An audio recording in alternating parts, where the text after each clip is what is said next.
നേരത്തെ പറഞ്ഞ എന്നെ വിളിച്ച പെൺകുട്ടി ചോദിച്ചു, ഈ പുഴുത്ത പട്ടി എന്നൊക്കെ അധ്യാപകർ ക്ലാസ്സിൽ പറയുമോ എന്ന് ചോദിച്ചു. അപ്പൊ ആ കുട്ടി പറഞ്ഞു, എന്റെ പൊന്നു ചേട്ടാ അതൊക്കെ ചെറുതാണാ പറയുന്നത്.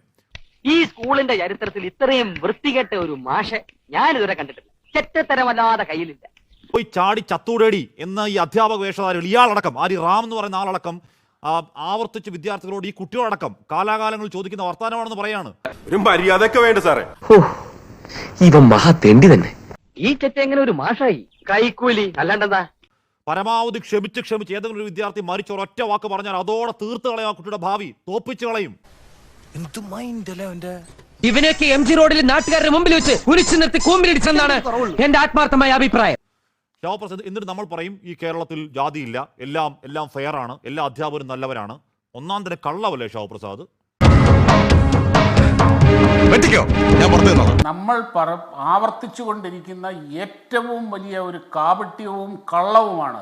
മറ്റൊന്നുമല്ല, ഈ കേരളം പ്രബുദ്ധമാണ്, ഈ കേരളം സ്വർഗമാണ്, ഈ കേരളം ദൈവത്തിൻ്റെ സ്വന്തം നാടാണ്, ഇവിടെ ജാതിയില്ല, മതമില്ല, മതസൗഹാർദ്ദം ജാതി സൗഹാർദ്ദമാണ് എന്ന് പറയുന്നത് ഏറ്റവും വലിയ കള്ളമാണ്.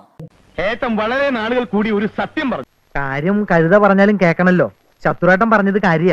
എനിക്ക് തോന്നുന്നില്ല കേരളത്തിലുള്ളതുപോലെ ജാതി സംഘടനകൾ, സാമുദായിക സംഘടനകൾ വേറെ ഏതെങ്കിലും ഒരു സംസ്ഥാനത്തുണ്ടാകുമെന്ന്. അത്ര കടുത്തതാണ്. എന്തൊക്കെയാണ് നടക്കുന്നേ? എന്തൊക്കെയാ? അതായത് ഇവിടെ സവർണ ജാതീയതയുമുണ്ട്, അവർണ ജാതീയതയുമുണ്ട്. പച്ചക്ക് ഞാൻ പറയുകയാണ്, എനിക്കാരും പേടിയില്ല. സവർണ ജാതീയത വളരെ ശക്തമായിട്ട് തന്നെയുണ്ട്.